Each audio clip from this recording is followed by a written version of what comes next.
from group 7. So in this video we will discuss about pre-engagement and final statement from PT Bina Citra Pesona to continue the presentation from group 6. But before that, let us introduce ourselves. My name is Tessa Lanika Snagala. My friends. My name is Emma Fani. My name is Rita Berbancin. My name is Dedana Purba. So, let's watch the video.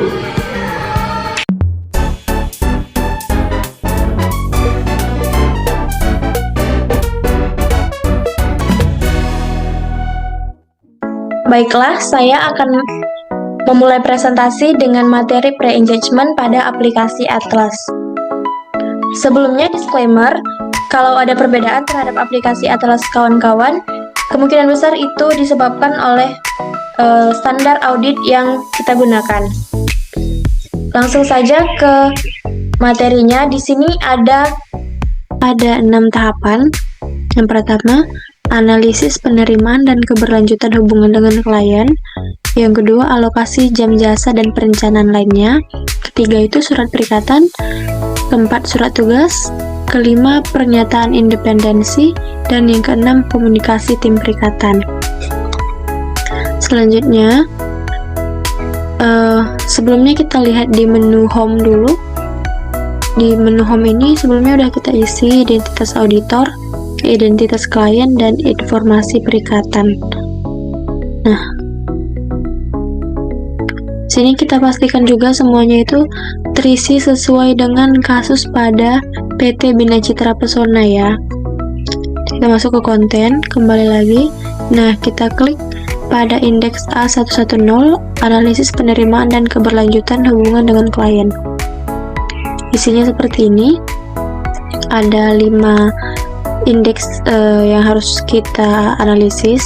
Jenis usaha klien, status kepemilikan klien, standar akuntansi keuangan yang digunakan oleh klien ini, referensinya dari home, hasil analisisnya low, artinya resikonya itu rendah. Yang selanjutnya yang keempat, isu pelaporan keuangan terdahulu. Nah, di sini kita lihat isu-isu apa saja pada keuangan terdahulu. Nah, ini kita jawab sesuai dengan kasus PT Bina Citra Pesona, ada atau tidak. Di sini tidak ada semua. Jadi kita previous index. Kita pada pilih kriteria ini, pada bar ini kita jawab entitas berdiri sejak lama dan laporan keuangan periode sebelumnya tersedia dan telah diaudit auditor independen lain atau auditor yang bersangkutan. Yang kelima, integritas manajemen. Nah, integritas manajemen ini hasil analisisnya low, dijawab dari sini, ini referensinya. Nah, checklist pertanyaan terkait isu integritas manajemen. Ini juga kita jawab aja. Nah, di sini ada detailnya, bisa kita lihat. Nah, ini juga diisi ya teman-teman. Nah, kategori pengguna jasa yang beresiko tinggi, political exposed person (PEP). Kita cek detail seperti apa aja itu pimpinan instansi pemerintah, pejabat negara maksudnya. Nah, kalau ada yang di sini kita jawab iya. Nah, pada PT Bina Citra Pesona ini tidak ada, jadi saya jawab tidak aja semuanya. Nah, untuk detail-detailnya bisa dilihat lagi. Ya, ini juga dijawab sesuai dengan kasus pada soal teman-teman. Selanjutnya, kompetensi, ketersediaan waktu, dan independensi personel KAP untuk penunjukan tim perikatan. Nah, ini harus kita jawab dengan baik-baik ya teman-teman, karena di sini personel KAP yang ditunjuk untuk tim perikatan itu kita lihat dari sini. Nah, kita cek pada indeks ini. Nah, dia ada Seperti ini tampilannya, daftar personel yang mau dipilih dan jabatannya, dokumentasi kompetensinya, dan lampiran kompetensi ketersediaan waktu. Selanjutnya, analisis kompetensi personel KAP terkait dengan rencana perikatan. Yang warna hijau ini bisa dipilih ya, ada pilihannya. Kita hanya boleh memilih yang ada di sini. Yang warna orange bisa kita ketik. Sedangkan yang warna putih seperti ini dia hasil dari yang hijau dan yang orange ini gitu. Nah, di sini ada yang kompetensi personal KAP-nya ada yang perlu diupdate nih, 2 orang. Selanjutnya, analisis ketersediaan waktu personel KAP terkait dengan rencana perikatan. Nah, ini juga kita isi sesuai dengan statusnya. Selanjutnya, ringkasan hasil analisis kompetensi dan ketersediaan waktu. Ini hanya masih kompetensi dan ketersediaan waktu. Ada yang tidak memadai dan perlu update, ini 2 orang. 2 orang yang perlu update, dan ada 4 orang yang memiliki batasan waktu. Selanjutnya kita ke independensi. Nah, di sini kita lihat apakah ada personel KAP yang tidak independen. Di sini ada ya teman-teman, 2 orang. Untuk Berliana dia tidak independen karena dia memiliki hubungan keluarga dengan pemilik. Lalu Dori Joani tidak independen karena mempunyai hubungan kerjasama bisnis dengan klien. Nah, jadi kita next ke bawah. Ringkasan kompetensi, ketersediaan waktu, dan independensi personel KAP. Nah, jadi di sini kita bisa lihat siapa aja yang bisa kita pilih sebagai tim perikatan. Di sini ada 1, 2, 3, 4, 5. Ada 5 orang, partner, manajer, ketua tim, dan 2 anggota tim. Nah, kita ke previous index. Sudah. Di sini sudah semua. Kita jawab di sini. Apa pertanyaannya? Apakah Anda akan menerima atau melanjutkan hubungan dengan klien? Jawab iya. Nah, di sini template laporan keuangan. Input data laporan keuangan. Sini pilih template kosong. Lalu untuk mengisi laporan keuangannya kita klik yang warna merah. Nah, di sini kita isi sesuai dengan buku 4 yang ada pada kasus PT Bina Citra Pesona. Dan kalau ada akun-akun yang kurang, kita klik tambah header. Nah, lalu kita tambahkan saja di sini, ketik tangan. Nah, back to main. Kita isi jumlah-jumlahnya juga di sini, input sampai dia balance keempat-empatnya. Nah, kalau udah, kita kembali ke konten. Tadi kita sudah sampai ke alokasi jam. Maaf. Nah, kita tadi sampai ke sini. Jelaskan bagaimana auditor melakukan mitigasi risiko. Nah, di sini kamu jelaskan seperti apa cara auditor untuk memitigasi risiko yang ada. Karena kan kita tetap memilih melanjutkan hubungan dengan klien nih. Kalau di sini saya jawab, auditor melakukan mitigasi risiko dengan cara menerapkan risk-based audit dalam setiap proses audit. Ini kita dapat dari hasil analisis kita terhadap Portas Indeks A1101 sampai A1104.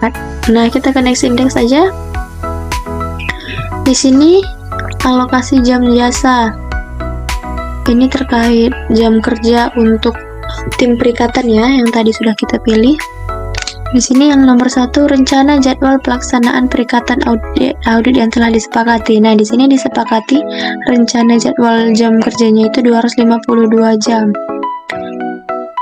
Mulai kerja jam 9, istirahat jam 1, pulang kerja jam 5.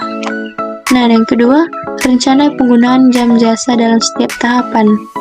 Nah, untuk tahapan pertama, pra-perikatan dan risk assessment 31,68 jam kerja. Tahapan risk assessment 198,72 jam. Yang ketiga, tahapan pelaporan 21,67 jam kerja. Jadi totalnya itu sama seperti rencana jadwal pelaksanaan perikatan audit, yaitu 252 jam kerja. Yang ketiga itu rencana alokasi jam jasa per tim pada setiap tahapan audit. Nah, di sini susunannya tadi, tim perikatannya dari yang sudah kita pilih pada indeks A1103A. Di sini untuk jamnya bisa kita input sendiri. Nah, yang penting hasilnya itu harus sama 252 jam. Nah, di sini analisis kompetensi sumber daya untuk pelatihan berkelanjutan. Ini kita jawab aja, apakah lampiran dokumentasi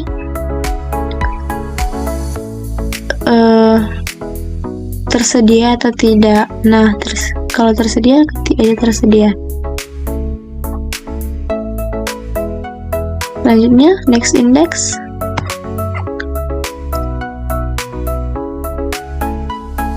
Nah, di sini kita jawab aja sesuai dengan kasus. Apakah dalam surat perikatan setidaknya tersaji penanggalan surat, penomoran surat, dan lain sebagainya. Ini sudah saya jawab semua ya. Iya. Nah, di sini untuk contoh format surat perikatan, lampiran surat perikatan audit, dan juga simpulannya. Di sini ada ya sebetulnya teman-teman, cuman nah ini kelihatan kan, dia ada dokumennya, tapi tidak bisa saya tunjukkan di sini.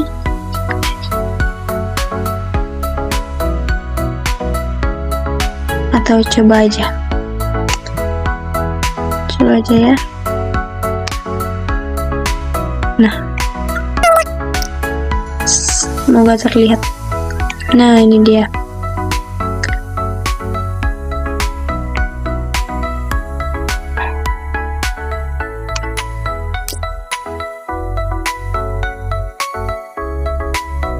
Jadi dia itu nanti terlink dari atlas ke lampiran-lampiran yang kita buat di sini, contoh-contohnya tadi. Setelah itu kita ke next index saja, lanjut. Di sini susunan tim perikatan. Nah, ini dia yang tadi. Pastikan dalam surat tugas tersaji tujuan surat tugas sesuai nama klien ya. Penanggalan surat ini juga kita jawab ya, sudah saya jawab, nanti kawan-kawan baca. Di sini contoh format surat seperti yang tadi, hyperlink. Contoh format suratnya ada di sini. Lampiran surat tugasnya juga kita linkkan ke sini. Jadi kesimpulannya surat tugas memadai. Nah, kalau udah seperti ini berarti sudah selesai pada indeks ini. Kita next index. Nah, di sini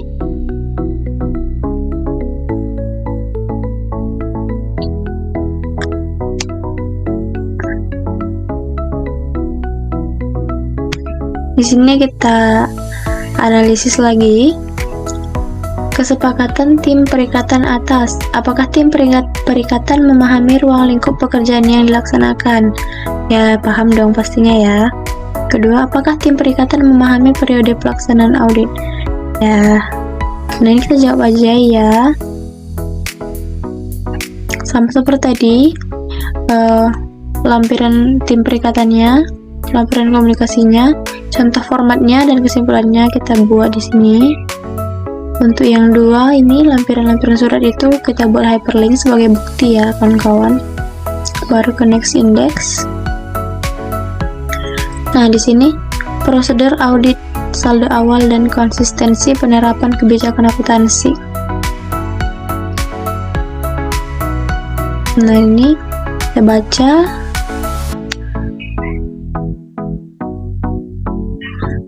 Sama seperti tadi, ini juga di hyperlink. Untuk pre-engagement, ini hanya ini saja yang bisa saya sampaikan ya teman-teman. Untuk materi dan laporan keuangannya selanjutnya akan dijelaskan oleh rekan-rekan saya. Sekian presentasi dari saya. Terima kasih.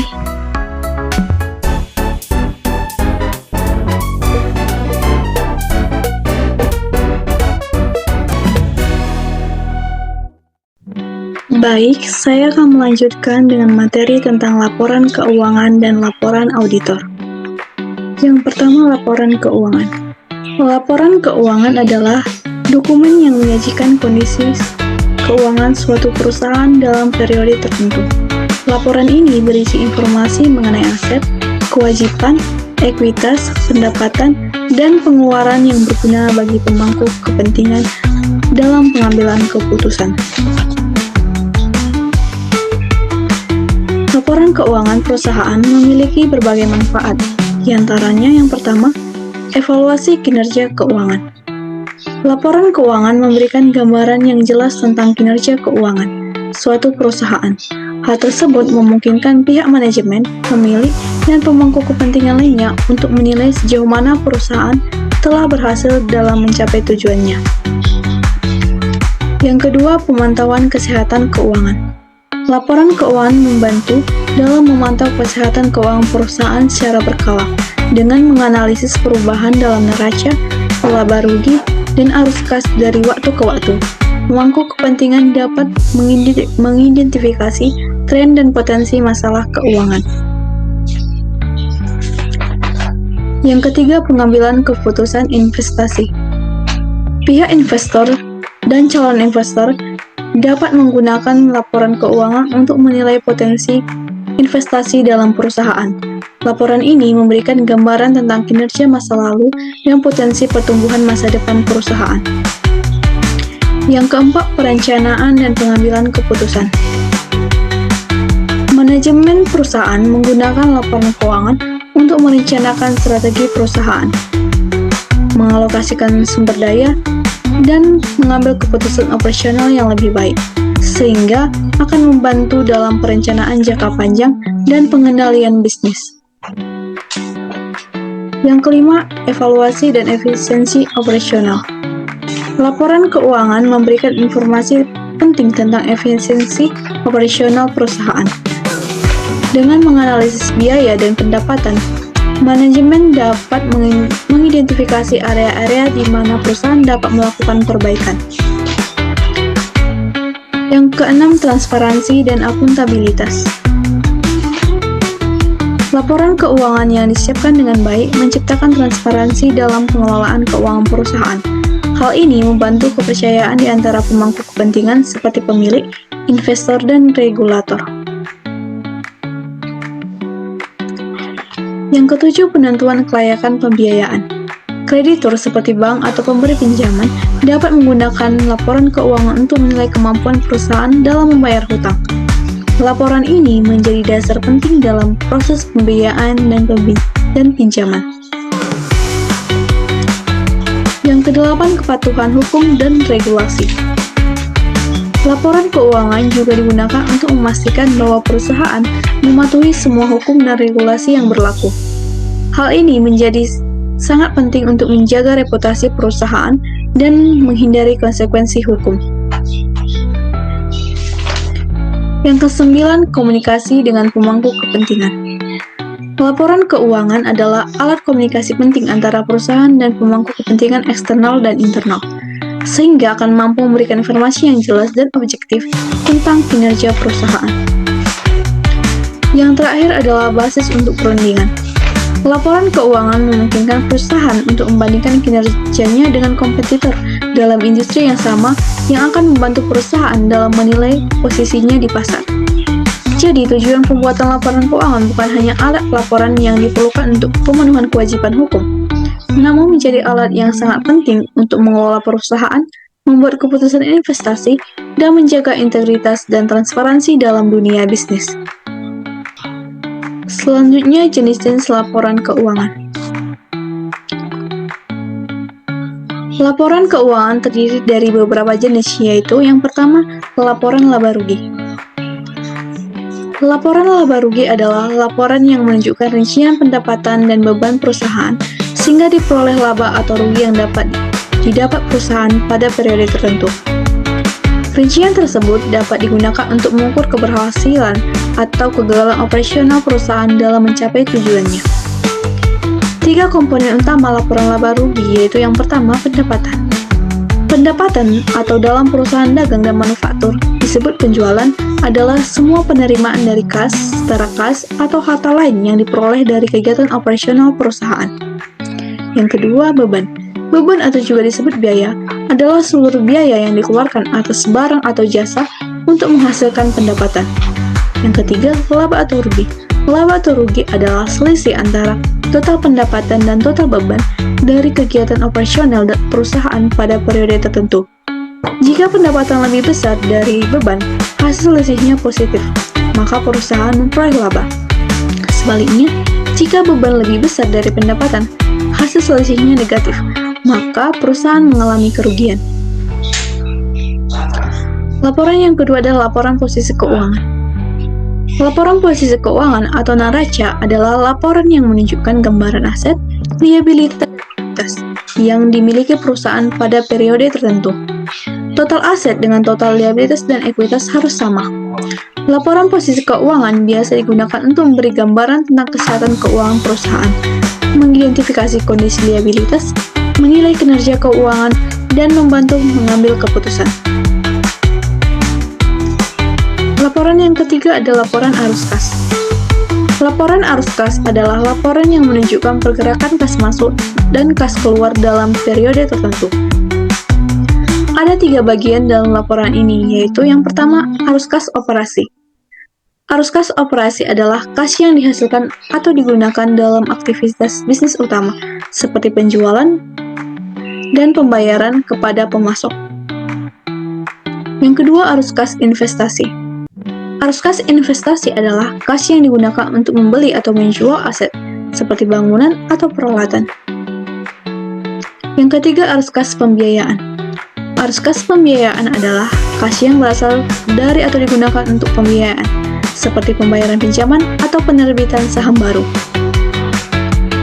Informasi dari laporan arus kas dapat digunakan untuk menilai kemampuan perusahaan dalam menghasilkan kas dan setara kas, serta menilai kebutuhan perusahaan untuk menggunakan arus kas tersebut.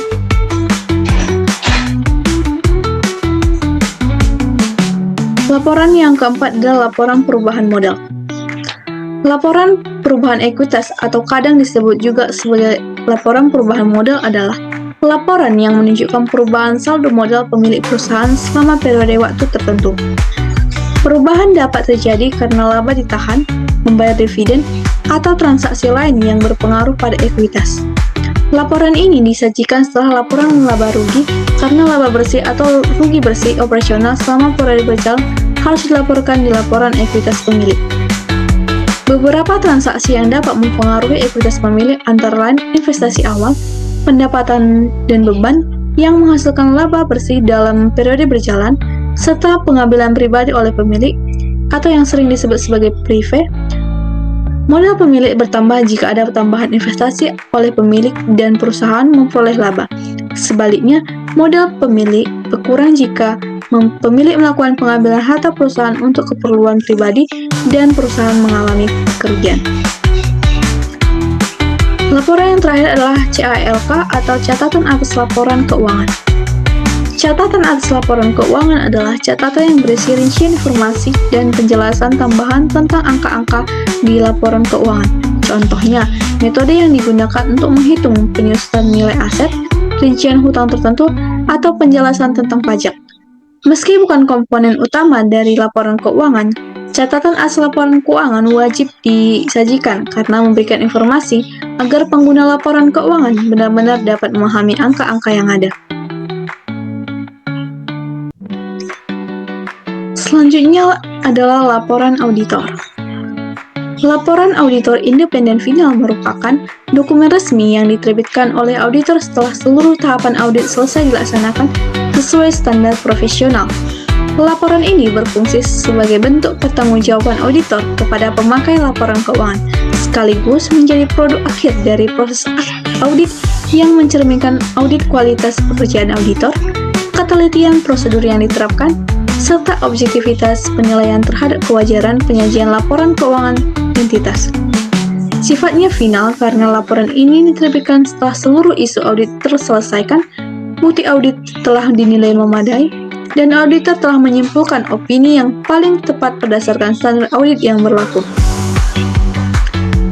Secara substansi, laporan auditor independen final memuat struktur yang telah ditetapkan dalam standar audit. Struktur tersebut diantaranya adalah yang pertama, judul laporan. Laporan auditor harus memiliki judul yang mengindikasi secara jelas bahwa laporan tersebut adalah laporan auditor independen. Yang kedua, pihak yang dituju ataupun penerima. Laporan auditor pada umumnya ditujukan kepada para pemegang saham atau pihak yang bertanggung jawab atas tata kelola dari entitas. Yang ketiga, paragraf pembuka atau paragraf pendahuluan. Paragraf pendahuluan dalam laporan auditor harus yang pertama mengidentifikasi entitas yang laporan keuangannya diaudit, kedua menyatakan bahwa laporan keuangan telah diaudit, ketiga mengidentifikasi judul setiap laporan yang menjadi bagian laporan keuangan, keempat merujuk pada kisah kebijakan akuntansi signifikan dan informasi penjelasan lainnya, dan yang terakhir menyebutkan tanggal atau periode yang dicakup oleh setiap laporan yang menjadi bagian dari laporan keuangan. Struktur yang keempat adalah tanggung jawab manajemen atas laporan keuangan. Laporan auditor harus mencakup suatu bagian dengan judul tanggung jawab manajemen atas laporan keuangan. Laporan auditor harus menjelaskan tanggung jawab manajemen atas penyusunan laporan keuangan. Deskripsi tersebut harus mencakup suatu penjelasan bahwa manajemen bertanggung jawab untuk menyusun laporan keuangan sesuai dengan kerangka pelaporan keuangan yang berlaku dan atas pengendalian internal yang dipandang perlu oleh manajemen untuk memungkinkan penyusunan laporan keuangan yang bebas dari kesalahan penyajian material, baik yang disebabkan oleh kecurangan maupun kesalahan. Struktur yang kelima adalah tanggung jawab auditor. Laporan auditor harus mencakup bagian judul yaitu tanggung jawab auditor. Laporan auditor harus menyatakan bahwa tanggung jawab auditor adalah untuk menyatakan suatu pendapat atas laporan keuangan yang berdasarkan audit. Laporan auditor harus menyatakan bahwa audit dilaksanakan berdasarkan standar audit yang ditetapkan oleh Institut Akuntan Publik Indonesia atau IAPI.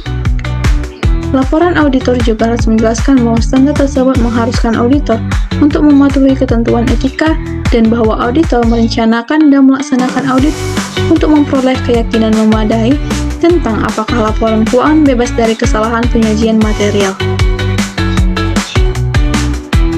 Struktur yang keenam adalah paragraf opini. Laporan auditor harus mencakup suatu bagian dengan judul opini audit.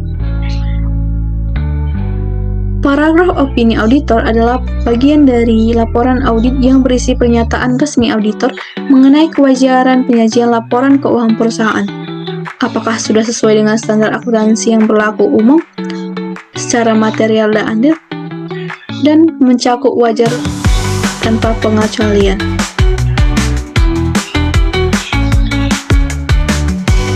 Struktur yang ketujuh adalah laporan sesuai ketentuan hukum dan perundang-undangan lainnya. Jika auditor menyatakan tanggung jawab laporan lainnya dalam laporan auditor atas laporan keuangan selain berdasarkan standar akuntansi,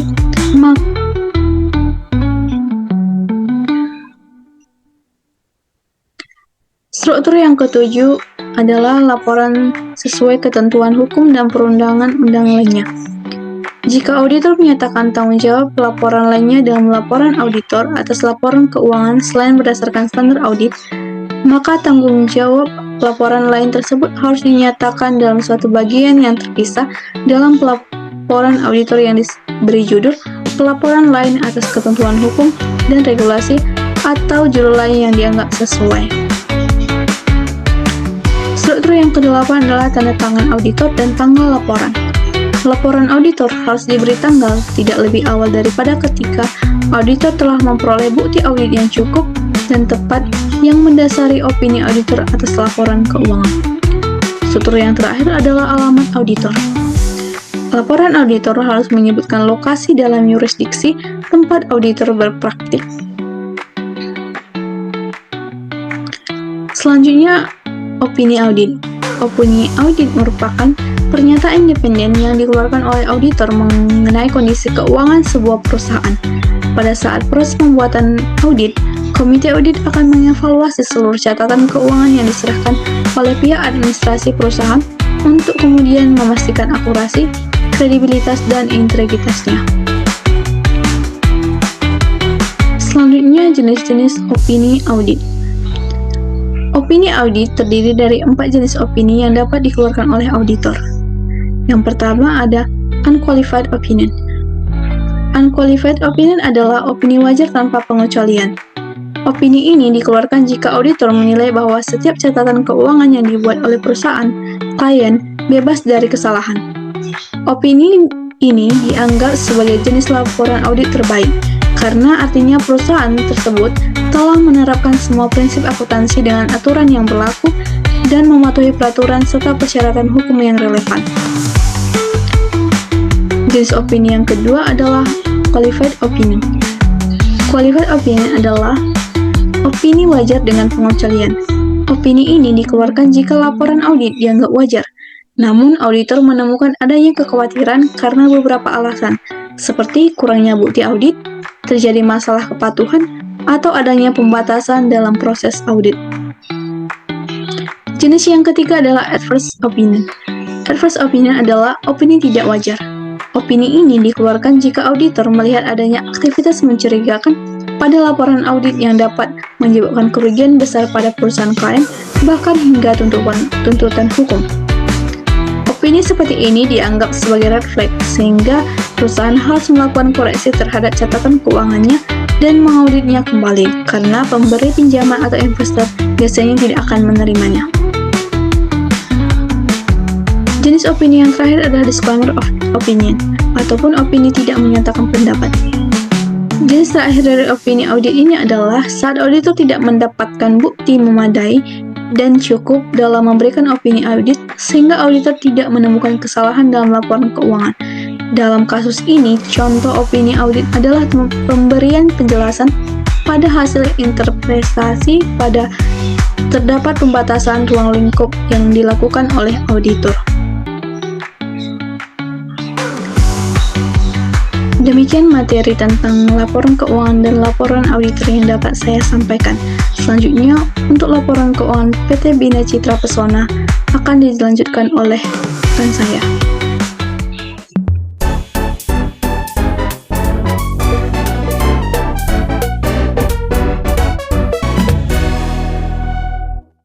Baiklah, saya akan melanjutkan pembahasan mengenai laporan keuangan PT Citra Pesona, yaitu laporan laba rugi dan laporan perubahan modal atau laporan perubahan ekuitas.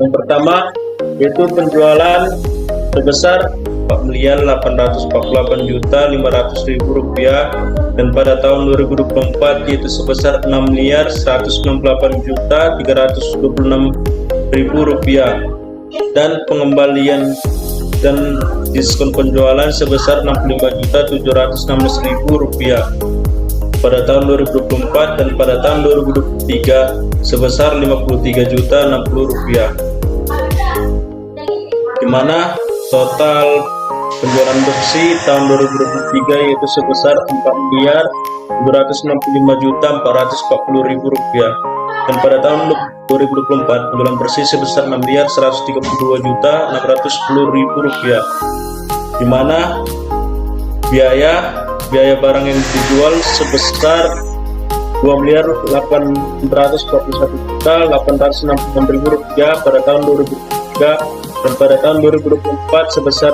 3.569.208.000 rupiah, di mana laba kotor penjualan sebesar 1.553.574.000 rupiah pada tahun 2023, dan pada tahun 2024 sebesar 2.533.332.000 rupiah, dan pada tahun dan biaya operasional pada tahun 2023 sebesar 1.479.522.000 rupiah, dan pada tahun 2024 sebesar 1.950.226.400 rupiah, mana total laba operasional bersih pada tahun 2023 yaitu sebesar 474.052.000 rupiah, dan laba operasional bersih pada tahun 2024 yaitu sebesar 583.105.600 rupiah. Pendapatan dan biaya lainnya, mana biaya bunga pada tahun 2023 yaitu sebesar negatif 55 juta, dan pada tahun 2024 yaitu sebesar negatif 76.145.600 rupiah, dan laba rugi penjualan investasi pada tahun 2023 yaitu tidak ada atau sebesar 0 rupiah, dan pada tahun 2024 yaitu sebesar 64.438.000 rupiah, di mana pendapatan investasi pada tahun 2023 sebesar 16.688.000 rupiah, meningkat pada tahun 2024 yaitu sebesar 21.004.600 rupiah. Laba rugi penjualan aset tetap pada tahun 2023 yaitu sebesar 37.270.000 rupiah, menurun yaitu negatif 30.540.000 rupiah, dan pendapatan lainnya dan penyesuaian pada tahun 2023 tidak ada atau 0 rupiah, dan pada tahun 2024 menurun sebesar negatif 20.999.990.000 rupiah, mana total pendapatan dan biaya lainnya pada tahun 2023 yaitu sebesar negatif 1.036.000 rupiah, dan pada tahun 2024 sebesar negatif 42.233.000 rupiah, di mana laba bersih sebelum pajak pada tahun 2023 yaitu sebesar 473.019.000 rupiah, dan pada tahun 2024 laba bersih sebelum pajak sebesar 540.802.600 rupiah, di mana pajak penghasilan pada tahun 2023 yaitu sebesar 160.444.600 rupiah, dan pajak penghasilan pada tahun 2004 yaitu sebesar 183.306.000 rupiah, dan laba bersih pada tahun 2023 yaitu 312.571.400 rupiah, meningkat pada tahun 2024 yaitu sebesar 357.566.600 rupiah, 350.566.600 rupiah. Baiklah, kita ke perubahan modal.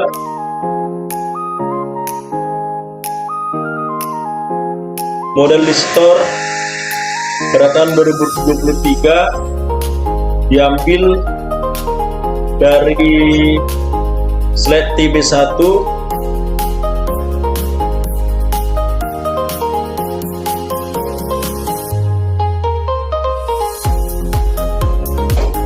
yaitu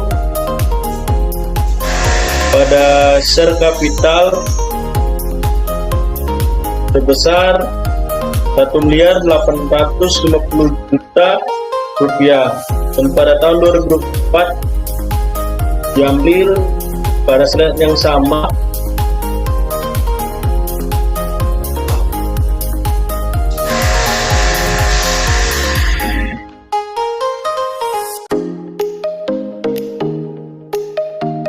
itu 1.850.000.000,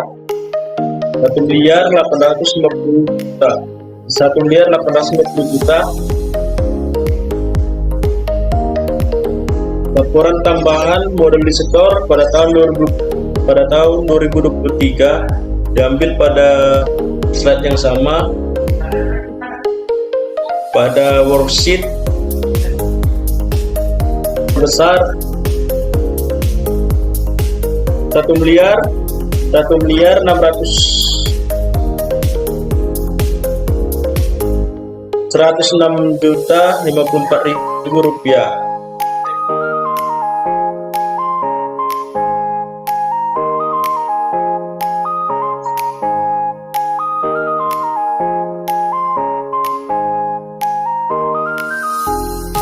Sebesar 1.106.054.000 rupiah, di mana laba ditahan di awal pada tahun 2023 sebesar diambil pada slide yang sama sebesar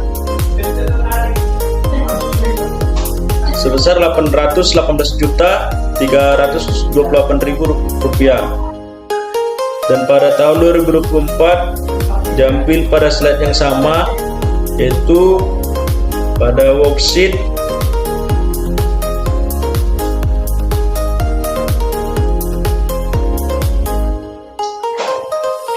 sebesar 149.449.400 rupiah, dan cadangan laba ditahan diambil pada slide yang sama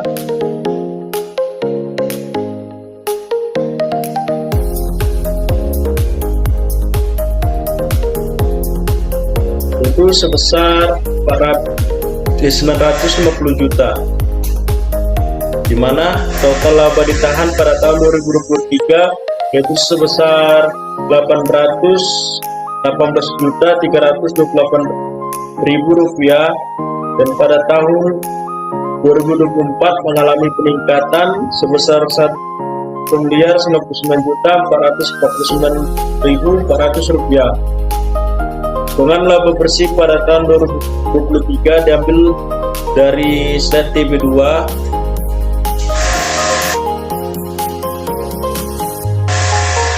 pada laporan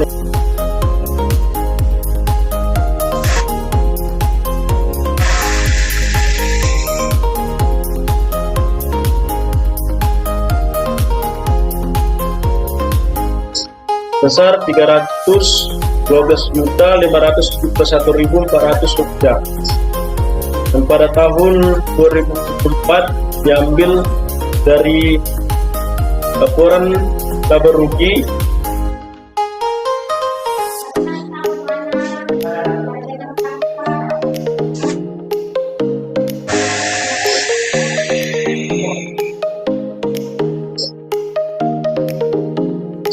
sebesar 357.566.600 rupiah, di mana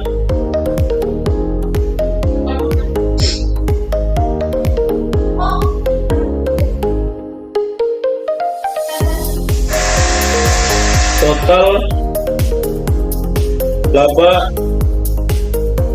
pada tahun 2023 yaitu sebesar 1.130.899.400 rupiah, dan pada tahun 2024 mengalami peningkatan yaitu 1.427.016.000 rupiah, dengan dividen pada tahun 2023 diambil pada slide TB1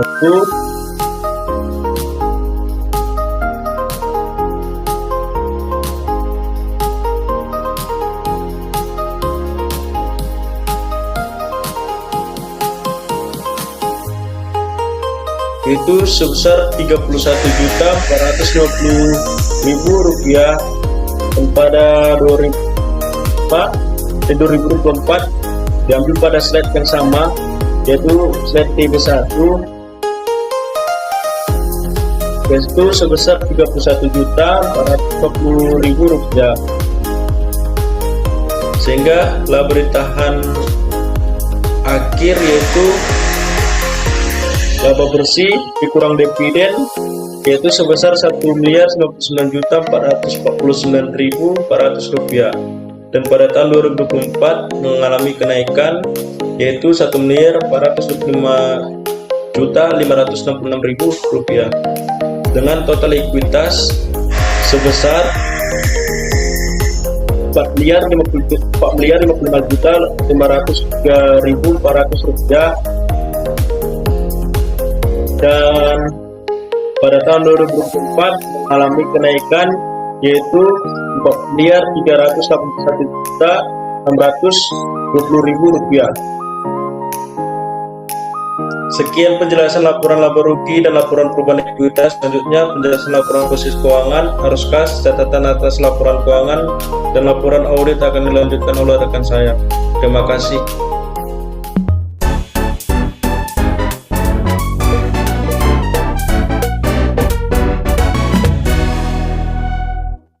Baiklah, di sini saya akan melanjutkan penjelasan terkait laporan keuangan PT Bina Citra Pesona, yaitu pada laporan posisi keuangan, laporan arus kas, catatan atas laporan keuangan, dan laporan auditnya. Langsung saja, yang pertama yaitu laporan posisi keuangan PT Bina Citra Pesona. Di bagian aset, ada aset lancar, yaitu yang pertama kas dan setara kas. Di tahun 2024 sebesar Rp930.676.000. Informasi ini bisa kita lihat dari TB1, yaitu kas di Bank Ganesha ditambah dengan kas di Bank Dago, dan juga petty cash atau kas kecil, yaitu kas di Bank Ganesha sebesar Rp854.022.000 ditambah kas di Bank Dago sebesar Rp75.992.000, dan kas kecilnya yaitu sebesar Rp662.000. Di mana pada tahun 2023 yang itu sebesar Rp690.050.000, sehingga bisa kita lihat bahwa kas dan setara kas PT Bank Dago mengalami kenaikan dari tahun 2023 ke 2024, sehingga bisa kita lihat terdapat selisih sebesar Rp240.626.000 antara kas dan setara kas dari tahun 2024 dikurangi kas dan setara kas di tahun 2023. Nah, informasi selisih ini nanti akan kita gunakan untuk menghitung laporan arus kas PT Bina Citra Pesona. Yang selanjutnya ada piutang usaha. Pada tahun 2023 sebesar Rp227.272.072.000. Ini bisa kita lihat dari TB1 juga, yaitu piutang usaha dikurangi dengan allowance for bad debts atau cadangan kerugian piutang, yaitu piutang usahanya sebesar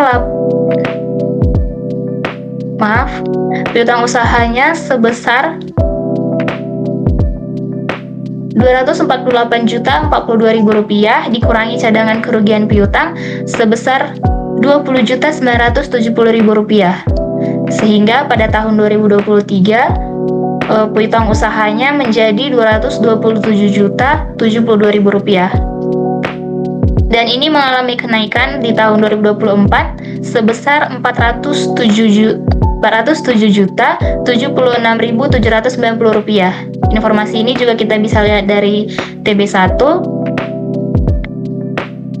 di mana piutang usahanya sebesar Rp418.254.000 dikurangi cadangan kerugian piutangnya sebesar Rp11.177.210. Selanjutnya piutang lain.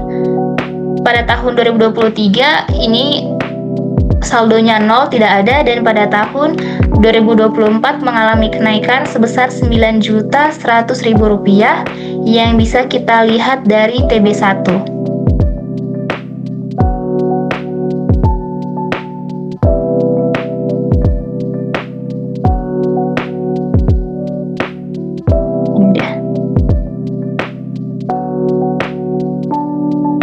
Selanjutnya ada persediaan. Pada tahun 2023, persediaannya sebesar Rp1.554.304. Bisa kita lihat dari TB1 yang ini. Kemudian mengalami kenaikan di tahun 2024 menjadi Rp1.741.442.000. Informasi ini juga bisa kita lihat dari TB1.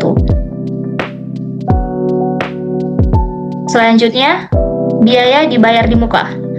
Pada tahun 2023, biaya dibayar di muka sebesar Rp94.626.000 dan mengalami kenaikan di tahun 2024 menjadi Rp139.822.000. Informasi ini bisa kita lihat dari TB1, yaitu pada akun Prepaid Assurance, ditambah Prepaid Train, ditambah Office Supplies Inventory, ditambah Small Equipment Inventory, dan ditambah Prepaid Advertisement. Jadi, biaya dibayar di muka ini terdiri dari 5 akun, dan penjelasan ini bisa kita lihat dari informasi CALK di 2E dan 3D. Yang akan saya jelaskan setelah laporan ini. Selanjutnya, akun sekuritas yang dapat dijual atau surat-surat berharga. Pada tahun 2023 sebesar Rp852.280.000 dan mengalami penurunan pada tahun 2024 menjadi Rp166.400.000. Informasi ini bisa kita lihat dari TB1, yaitu surat-surat berharga atau marketable securities dikurangi allowance for impairment loss. Sehingga di tahun 2024 yang tadinya dia marketable securitiesnya sebesar Rp173.140.000 dikurangi allowance for impairment loss sebesar Rp6.740.000. Sehingga total aset lancar pada tahun 2023 sebesar Rp3.418.332.000 dan mengalami penurunan di tahun 2024 menjadi Rp3.394.576.790.790. Selanjutnya ada aset tidak lancar. Yang pertama, aset tetap. Pada tahun 2023, aset tetapnya sebesar Rp2.210.432.000 dan mengalami kenaikan di tahun 2024 menjadi Rp3.408.888.000. Ini bisa kita lihat dari TB1.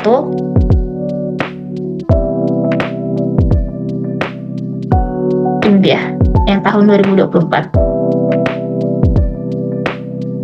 Kemudian akumulasi penyusutan pada tahun 2023 sebesar Rp633.332.000 dan mengalami kenaikan di tahun 2024 menjadi Rp772.381.400. Informasi ini bisa kita lihat juga dari tabel TB1.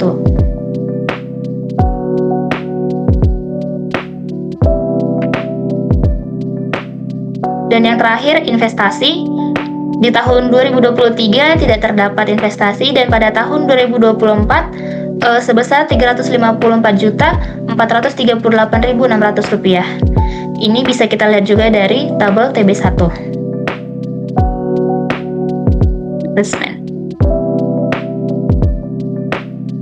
Sehingga total aset tidak lancar pada tahun 2023 sebesar Rp1.577.110.000 dan mengalami kenaikan di tahun 2024 menjadi Rp2.990.945.200. Sehingga total aset PT Bina Citra Pesona pada tahun 2023 sebesar Rp4.995.442.000 dan mengalami kenaikan di tahun 2024 menjadi Rp6.385.522.000. Selanjutnya kita masuk ke liabilitas dan ekuitas.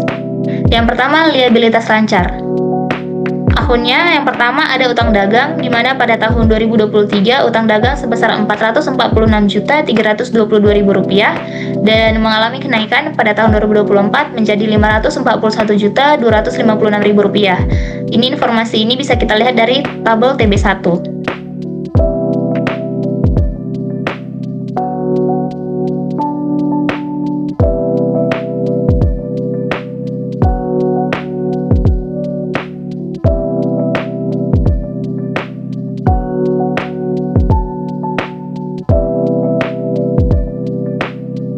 Selanjutnya, beban yang ditangguhkan.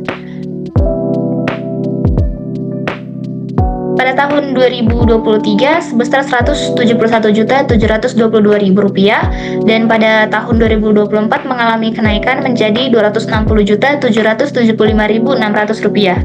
Nah, beban yang ditangguhkan ini diambil dari TB1, yaitu akun employee income tax payable ditambah wages and salaries payable ditambah property tax payable dan ditambah interest payable. Sehingga diperoleh demikian. Nah, informasi ini juga keterangan tentang beban yang ditangguhkan ini juga bisa kita lihat nanti dari CHLK, yaitu kode 2J dan juga 3I. Selanjutnya, utang dividen. Pada tahun 2023 sebesar Rp31.450.000 dan pada tahun 2024 tetap sama sebesar Rp31.450.000. Informasi ini bisa kita lihat dari TB1. Selanjutnya, utang pajak penghasilan perusahaan atau korporasi. Pada tahun 2023 sebesar Rp42.440.600 dan mengalami penurunan di tahun 2024 menjadi Rp22.372.010. Informasi ini juga bisa kita lihat dari TB1.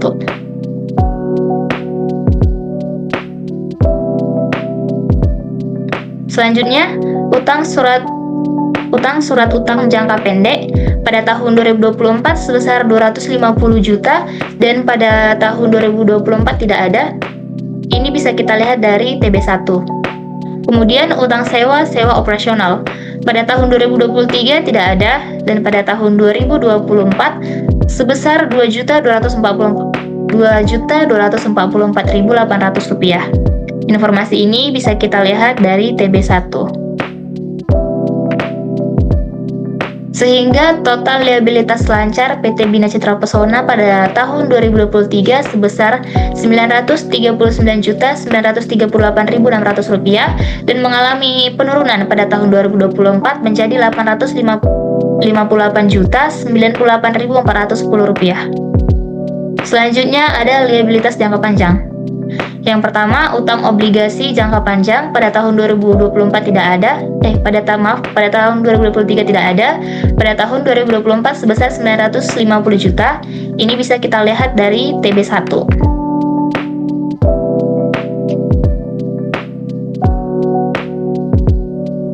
Kemudian utang sewa modal tahun 2023 tidak ada dan tahun 2024 sebesar Rp195.803.200. Informasi ini bisa kita lihat dari TB1. Sehingga total liabilitas jangka panjangnya pada tahun 2023 itu tidak ada, 0, dan pada tahun 2024 sebesar Rp1.145.803.200. Sehingga diperoleh total liabilitas, yaitu total liabilitas lancar ditambah total liabilitas jangka panjang. Pada tahun 2023 sebesar Rp939.938.600 dan pada tahun 2024 mengalami kenaikan menjadi Rp2.385.600. Rp3.901.610. Selanjutnya kita masuk ke ekuitas. Yang pertama itu modal saham. Pada tahun 2023, modal saham sebesar Rp1.850.000.000 dan tidak mengalami perubahan. Di tahun 2024 tetap sama, yaitu Rp1.850.000.000. Informasi ini bisa kita lihat dari TB1.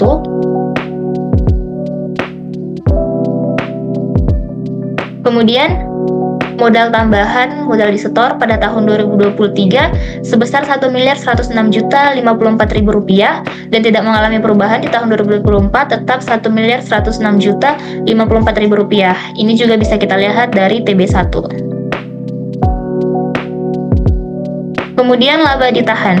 Pada tahun 2023 sebesar Rp1.999.449.400 dan mengalami kenaikan di tahun 2024 menjadi Rp1.425.566.000. Ini bisa kita lihat dari laporan perubahan modal, laporan yang sebelumnya. Dari laba ditahan akhir.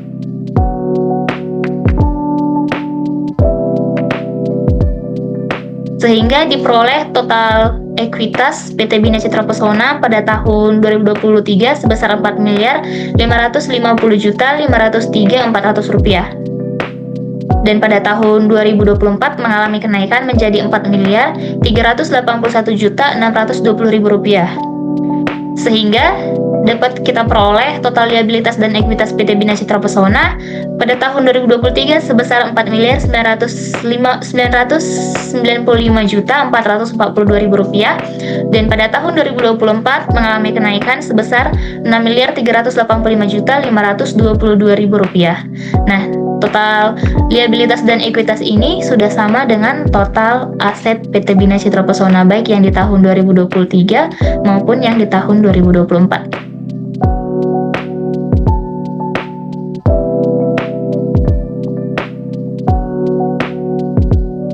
Selanjutnya, laporan arus kas PT Bina Citra Pesona.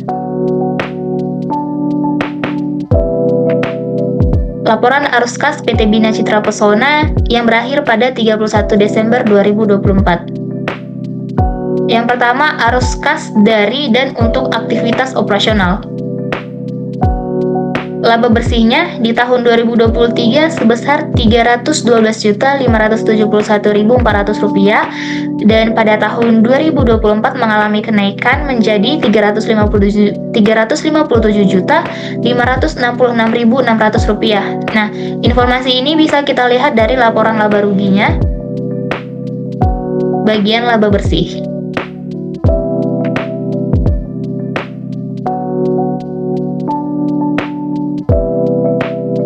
Selanjutnya ada penyesuaian-penyesuaian. Yang pertama, depresiasi. Di tahun 2023 sebesar Rp128.844.000 dan mengalami kenaikan di tahun 2024 menjadi Rp139.059.400. Informasi ini bisa kita lihat dari laporan posisi keuangan bagian depresiasi atau penyusutan.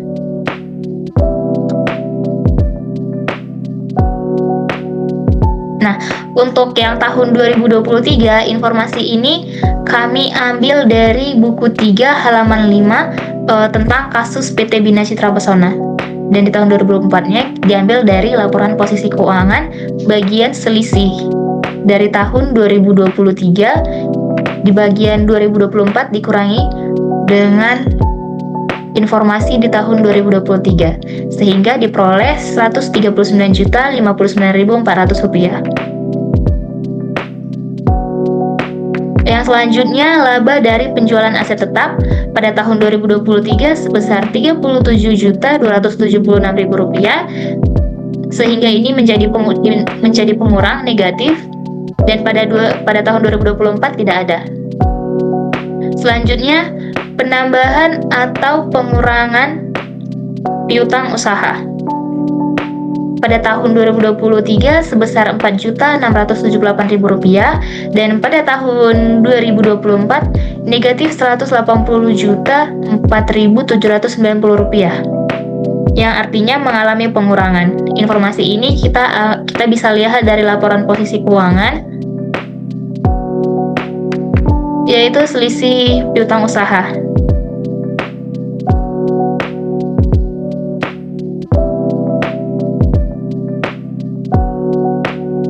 Selanjutnya, penambahan atau pengurangan piutang lain-lain pada tahun 2023 tidak ada, dan pada tahun 2024 sebesar negatif Rp9.100.000.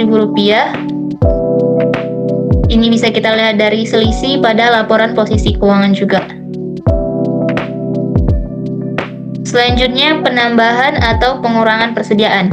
Pada tahun 2023 sebesar negatif Rp507.794, dan pada tahun 2024 negatif Rp187.138.000. Informasi ini bisa kita lihat di selisih pada laporan posisi keuangan. Selanjutnya, penambahan atau pengurangan biaya dibayar muka. Pada tahun 2023 sebesar Rp12.774.000, dan pada tahun 2024 negatif Rp45.256.000. Bisa kita lihat pada laporan posisi keuangan bagian selisih. Selanjutnya, ada penambahan atau pengurangan surat-surat berharga. Pada tahun 2023 tidak ada, dan pada tahun 2024 sebesar Rp685.880.000. Bisa kita lihat dari laporan posisi keuangan di bagian selisih. Selanjutnya, peningkatan atau penurunan utang usaha. Pada tahun 2023 sebesar Rp218.096.000, dan pada tahun 2024 sebesar Rp94.934.000. Informasi ini bisa kita lihat dari laporan posisi keuangan bagian selisih juga.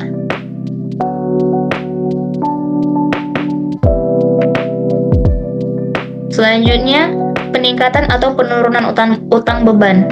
Pada tahun 2023 sebesar Rp50.180.000, dan pada tahun 2024 sebesar Rp89.053.600. Kemudian, peningkatan atau penurunan dividen yang terutang. Pada tahun 2023 sebesar Rp6.450.000, dan pada tahun 2024 itu 0 atau tidak ada.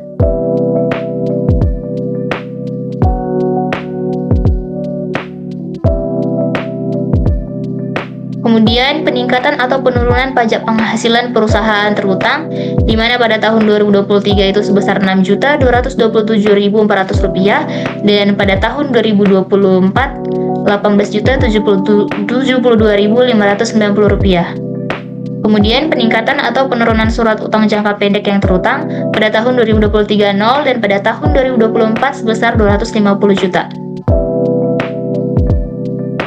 Selanjutnya, peningkatan atau penurunan sewa yang terutang, yaitu sewa operasional pada tahun 2023 tidak ada, dan pada tahun 2024 sebesar Rp2.244.800. Sehingga total penyesuaiannya dapat kita peroleh untuk tahun 2023 sebesar Rp103.275.400, dan pada tahun 2024 sebesar Rp321.600.420.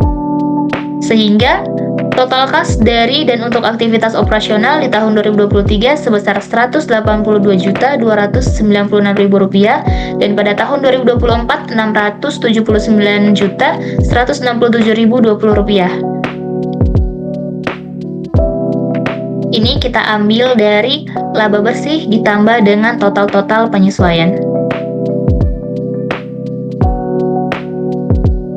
Selanjutnya, kita masuk ke arus kas dari dan untuk aktivitas investasi. Aktivitas yang pertama yaitu pembelian surat-surat berharga di tahun 2023 sebesar Rp270.280.000, dan pada tahun 2024 itu tidak ada. Kemudian, peningkatan atau penurunan investasi. Pada tahun 2023 tidak ada, dan pada tahun 2024 sebesar Rp354.438.600. Informasi ini juga kita ambil dari laporan posisi keuangan, yaitu pada bagian selisih ini. Selanjutnya, peningkatan atau penurunan aset tetap. Pada tahun 2023 sebesar sebesar Rp28.756.000 dan pada tahun 2024 sebesar Rp1.198.456.000 sehingga diperoleh kas dari dan untuk aktivitas investasi pada tahun 2023 totalnya sebesar negatif Rp299.036.000 dan pada tahun 2024 negatif Rp1.552.894.600. Selanjutnya kita masuk ke arus kas dari dan untuk aktivitas pembiayaan. Yang pertama itu pembagian dividen di tahun 2023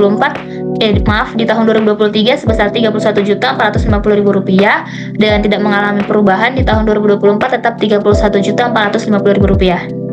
Ini bisa kita lihat dari laporan posisi keuangan bagian selisihnya. Selanjutnya peningkatan utang wesel jangka pendek. Pada tahun 2023 sebesar 250 juta dan pada tahun 2024 tidak ada. Kemudian peningkatan kewajiban sewa modal yaitu pada tahun 2023 tidak ada. Pada tahun 2024 sebesar Rp195.830.200. Kemudian peningkatan utang jangka panjang. Pada tahun 2023 tidak ada. Pada tahun 2024 sebesar Rp950 juta. Kemudian penyesuaian terhadap laba ditahan. Pada tahun 2023 tidak ada. Pada tahun 2024 sebesar negatif Rp950 juta. Selanjutnya laba ditahan yang dialokasikan untuk pembayaran utang jangka panjang. Pada tahun 2023 tidak ada. Dan pada tahun 2024 sebesar Rp950 juta. Sehingga diperoleh kas dari dan untuk aktivitas pembiayaan di tahun 2023 jumlahnya Rp218.550.000 dan di tahun 2024 sebesar Rp1.114.353.200. Sehingga dapat kita peroleh peningkatan atau penurunan kas di tahun 2023 ini kita ambil dari total kas dari aktivitas operasional ditambah dengan total kas aktivitas investasi dan ditambah dengan total kas aktivitas pembiayaan, yaitu pada tahun 2023 sebesar Rp101.810.000 dan pada tahun 2024 mengalami kenaikan sebesar Rp240.625.620. Kemudian saldo kas tanggal 31 Desember 2023 atau tahun sebelumnya. Untuk tahun yang 2023 ada sebesar Rp588.240.000 dan di tahun 2024 sebesar Rp690.050.000. Ini bisa kita lihat dari laporan posisi keuangan.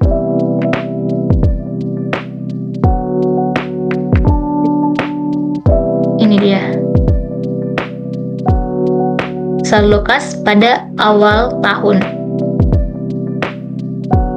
sehingga dapat diperoleh saldo kas tanggal 31 Desember 2024-nya atau saldo kas akhir tahun yang saat ini, yang dimana pada 31 Desember 2023 yaitu sebesar Rp690.050.000 dan pada tahun 2024 sebesar Rp930.676.000.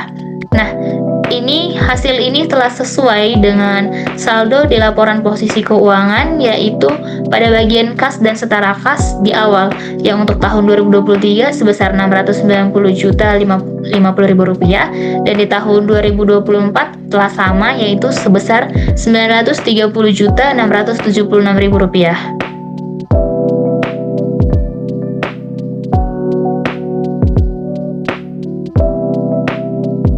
Selanjutnya kita masuk ke dalam catatan atas laporan keuangan PT Bina Citra Pesona untuk tahun yang berakhir pada 31 Desember 2024. Nah, catatan ini dibagi menjadi 3. Yang pertama itu ya untuk umum, yang kedua kebijakan akuntansi, dan yang ketiga itu penjelasan terkait akun-akun yang terdapat pada laporan posisi keuangan dan laporan laba rugi. Kita masuk ke bagian yang pertama dulu, yaitu umum. Pendirian dan informasi umum. PT Bina Citra Pesona adalah perusahaan distribusi parfum dan produk kecantikan yang didirikan di Yogyakarta, Daerah Istimewa Yogyakarta pada tanggal 21 April 1989. Pabrik dan kantor PT Bina Citra Pesona berlokasi di Jalan Gagak Rimang nomor 3 Yogyakarta. Perusahaan ini mendistribusikan berbagai macam produk, termasuk krim beraroma buah, lotion, minyak, kolongan, dan semprotan parfum. Perusahaan ini membeli produk-produk tersebut secara grosir langsung dari pabrik-pabrik di berbagai lokasi. Produk-produk tersebut kemudian dikemas ulang dan didistribusikan ke pengecer di toko-toko di seluruh daerah istimewa Yogyakarta dan Jawa Tengah. Perusahaan ini awalnya beroperasi sebagai kemitraan dengan dua mitra, yaitu Johan Munawar dan Lili Luntungan. Kedua mitra ini juga bertindak sebagai pendiri perusahaan. Johan Munawar sebelum terlibat dalam perusahaan ini pernah menjabat sebagai manajer produksi di perusahaan kosmetik ternama. Sementara Lili Luntungan bekerja sebagai salesperson di perusahaan yang sama. Mengingat perusahaan distribusi jenis ini memainkan peran penting bagi toko-toko kecil dan pengecer yang tidak dapat memperoleh diskon dari perusahaan manufaktur besar, Johan dan Lili membentuk kemitraan pada tahun 1989. Setiap mitra menyumbangkan jumlah aset yang sama, menerima jumlah saham yang sama, dan mendapatkan bagian keuntungan yang sama. Fasilitas gedung perusahaan dibagi menjadi 6 area utama. Yang pertama area penerimaan, yang kedua gudang, yang ketiga area pengemasan, yang keempat area pengiriman, yang kelima bengkel, dan yang keenam kantor. B. Struktur organisasi perusahaan. Struktur organisasi PT Bina Citra Pesona pertanggal 31 Desember 2023 dan 2024 adalah sebagai berikut. Di Departemen Administrasi pada tanggal 31 Desember 2023, direktur utamanya ada Lili Luntungan dan tetap sama di tahun 2024. Kemudian sekretaris direktur utama ada Lela Maulana dan tetap sama di tahun 2024. Kemudian resepsionis baik di tahun 2023 dan 2024 yaitu Giri Kristiano. Kemudian di bagian Departemen Akuntansi, Direktur akuntansinya di tahun 2023 dan 2024 Purnomo Sutopo, dan kepala bagian akuntansi baik di tahun 2023 dan 2024 tetap sama Denny Miharja, dan untuk bagian akun piutangnya ada Dian Waskita baik itu di tahun 2023 dan 2024. Kemudian Departemen Keuangan, Direktur Keuangannya di tahun 2023 dan 2024 yaitu Linda Suyudi, dan kasir baik di tahun 2023 dan 2024 yaitu Pratiwi. Kemudian ada Departemen Produksi.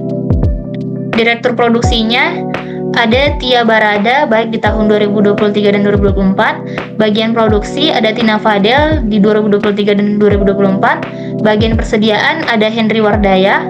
Bagian pembelian ada Cynthia Anwar. Bagian penerimaan Willy Budiman. Bagian repacking Wawan Dermawan. Bagian pengiriman Gani Ismail.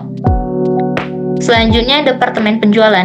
Direktur Departemen Penjualannya Gia Hutapea, bagian kreditnya Joni Pridabi, dan bagian piutangnya Budi Darmawan. Selanjutnya yang kedua, kebijakan akuntansi. A. Kas dan setara kas. Untuk tujuan penyajian arus kas dan setara kas terdiri dari kas kecil dan kas di bank. Perusahaan menggunakan metode dana tak terpakai untuk mengelola kas kecil. Metode ini mengakui pengeluaran yang belum diganti sebagai setara kas. Rekonsiliasi bank digunakan untuk memastikan bahwa rekening bank yang dikelola oleh perusahaan sesuai dengan yang tercatat oleh bank. Kemudian B. Ada piutang. Piutang usaha adalah jumlah tagihan dari pelanggan atas barang atau jasa yang dijual atau disediakan dalam transaksi bisnis umum. Jika pembayaran piutang usaha diperkirakan akan diselesaikan dalam 1 tahun atau kurang, piutang usaha diklasifikasikan sebagai aset lancar. Jika tidak, piutang usaha disajikan sebagai aset tidak lancar. Jumlah piutang usaha yang tidak dapat ditagih dibebankan ke laba rugi sebagai biaya piutang tak tertagih. Ketika piutang dagang yang telah diakui kerugiannya tak tertagih tidak dapat ditagih pada periode berikutnya, piutang tersebut dihapus dengan mengurangi akun cadangan. Setiap jumlah yang kemudian ditagih dari piutang yang sebelumnya telah dihapus diakui dalam pendapatan lain pada laporan laba rugi. Selanjutnya, piutang lain-lain. Piutang lain adalah piutang yang harus dibayar kepada perusahaan oleh pihak lain atau pihak ketiga yang timbul atau terjadi bukan karena penjualan kredit barang atau jasa. Dalam hal ini termasuk piutang bunga. Selanjutnya persediaan. Persediaan ditentukan berdasarkan harga terendah antara harga pokok atau FIFO, pembukuan faktur termasuk biaya pengiriman, atau harga pasar. Pada akhir setiap periode dilakukan perhitungan persediaan fisik. PT Bina Citra Pesona terdiri dari barang-barang seperti oils, krim, lotion, cologne, dan sprays. Selanjutnya, beban dibayar di muka. Biaya dibayar di muka adalah biaya yang telah dibayarkan oleh perusahaan di awal periode untuk memperoleh barang atau jasa yang manfaatnya akan dirasakan pada periode berikutnya. Beberapa jenis akun dibayar di muka perusahaan ini meliputi asuransi, sewa, persediaan supplies kantor, persediaan peralatan kecil, dan iklan. Yang pertama, asuransi dibayar di muka. Adalah pembayaran premi asuransi yang dilakukan di muka oleh perusahaan untuk mendapatkan perlindungan asuransi untuk periode tertentu di masa depan. Untuk asuransi dibayar di muka, perusahaan menanggung bangunan dan persediaan dengan nilai jaminan sebesar 1,5 miliar. Seiring dengan perluasan pasar perusahaan, tahun ini nilai tanggungan telah ditingkatkan sebesar 2 miliar. Selanjutnya, sewa dibayar di muka adalah sewa yang telah dibayarkan di muka oleh periode sewa di masa depan. Untuk sewa dibayar di muka, PT Bina Citra Pesona menyewa bangunan dari PT Pilar Utama yang terletak tidak jauh dari bangunan utama. Selama tahun 2024, gudang tersebut kosong dan tidak digunakan. Yang ketiga, persediaan supplies kantor. Ini terdiri dari barang-barang yang digunakan untuk operasional kantor yang mendukung kegiatan administratif dan operasional agar kantor dapat beroperasi dengan lancar. Yang keempat, persediaan peralatan kecil. Adalah daftar atau catatan peralatan kecil yang dimiliki oleh kantor atau perusahaan yang digunakan untuk mendukung operasional. Barang-barang ini biasanya merupakan peralatan tetap, memiliki umur pakai yang panjang tetapi relatif murah. Selanjutnya, iklan dibayar di muka. Adalah biaya iklan yang telah dibayarkan di muka oleh perusahaan untuk layanan iklan yang akan dilaksanakan di masa depan. Untuk iklan prabayar, PT Bina Citra Pesona mempercayakan semua urusan iklan kepada CV Handi. Berdasarkan permintaan CV Handi, telah disusun daftar transaksi dengan PT Bina Citra Pesona selama tahun 2024. Yang selanjutnya, surat-surat berharga. Surat-surat berharga adalah dokumen yang memiliki nilai ekonomi dan diakui serta dilindungi oleh hukum. Surat berharga berfungsi sebagai alat pembayaran, perdagangan, penagihan, atau bukti kepemilikan yang memiliki nilai yang dapat diperdagangkan atau ditukar di pasar modal atau pasar uang. Kemudian, aset tetap. Aset tetap adalah aset berwujud yang dimiliki dan digunakan oleh perusahaan dalam kegiatan operasionalnya, bukan untuk dijual dalam kegiatan usaha normal dan memiliki masa manfaat yang lebih dari 1 tahun. Aset tetap dicatat berdasarkan biaya perolehan dikurangi akumulasi penyusutan, biaya perbaikan, pemeliharaan, penggantian, dan biaya serupa lainnya dikapitalisasi sejauh pengeluaran tersebut memperpanjang atau produktivitas aset. Ketika suatu aset dihentikan penggunaannya, biaya perolehan dan akumulasi penyusutan aset tersebut dihapus dari catatan, dan keuntungan atau kerugian dari penghentian tersebut dilaporkan dalam laporan laba rugi. Penyusutan aset dihitung menggunakan metode garis lurus. Pengeluaran untuk peralatan kecil diamortisasi langsung ke akun yang relevan. Umur ekonomis aset tetap adalah sebagai berikut. Yang pertama, bangunan umurnya 30 tahun, mesin dan peralatan umurnya 20 tahun, kendaraan umurnya 4 tahun, dan mebel dan peralatan kantor umurnya 20 tahun. Selanjutnya, aset lain-lain yaitu investasi jangka panjang. Investasi jangka panjang adalah investasi yang dilakukan untuk periode lebih dari 1 tahun, seperti 5 tahun atau lebih, dengan tujuan memperoleh keuntungan jangka panjang dan melindungi nilai aset dari inflasi. Kemudian utang dagang. Utang dagang adalah kewajiban perusahaan kepada pemasok atau vendor atas pembelian barang atau jasa secara kredit yang belum dibayar. Tidak ada utang dagang kepada pihak ketiga yang memenuhi ambang batas untuk pengungkapan terpisah. Semua utang dagang bersifat jangka pendek. Karena sifatnya yang jangka pendek, nilai wajarnya sama dengan nilai buku. Selanjutnya, utang beban. Utang beban adalah biaya yang sudah terjadi dan diakui dalam periode akuntansi tertentu, tetapi pembayarannya belum dilakukan hingga akhir periode tersebut. Beberapa jenis akun utang beban di perusahaan meliputi utang PPh karyawan, utang gaji dan upah, utang pajak bumi dan bangunan, serta utang bunga. Selanjutnya, utang sewa operasional adalah kewajiban perusahaan yang timbul dari perjanjian sewa operasional, yaitu sewa di mana perusahaan sebagai penyewa membayar sewa untuk menggunakan aset tanpa secara substansial memperoleh resiko dan manfaat kepemilikan atas aset tersebut. Selanjutnya, modal saham. Perusahaan memiliki 9.250 saham yang beredar dengan nilai nominal sebesar Rp200.000 per saham. Selama tahun 2024 tidak terjadi peningkatan jumlah saham yang beredar. Selanjutnya, premi saham. Pada akhir tahun 2024, PT Bina Citra Pesona mencatat saldo premium saham sebesar Rp1.106.054.000. Kemudian laba per saham. Laba per saham dihitung dengan membagi laba bersih dengan jumlah rata-rata tertimbang saham biasa yang beredar selama tahun tersebut. Selanjutnya, dividen. Dividen yang dibagikan kepada pemegang saham diakui sebagai kewajiban dalam neraca keuangan pada periode di mana dividen tersebut diumumkan. Kemudian pendapatan. Pendapatan diakui dalam laporan keuangan ketika jumlahnya dapat diukur secara andal dan manfaat ekonomi dari transaksi tersebut kemungkinan besar akan mengalir ke entitas. Pendapatan PT Bina Citra Pesona berasal dari penjualan berbagai produk seperti krim beraroma buah, lotion, minyak, parfum, dan semprotan parfum. Pendapatan diukur berdasarkan nilai wajar dari pertimbangan yang diterima atau akan diterima. Di PT Bina Citra Pesona, pendapatan dari penjualan barang harus dikurangi dengan pengembalian barang dan diskon penjualan. Biaya diakui saat terjadi. Kemudian beban operasional adalah biaya rutin yang dikeluarkan perusahaan untuk menjalankan kegiatan sehari-hari dan menjaga operasional ini tetap berjalan. Kemudian pendapatan dan beban lain-lain. Pendapatan dan beban lain-lain ini merujuk pada pendapatan dan beban yang tidak berhubungan langsung dengan kegiatan operasional inti perusahaan.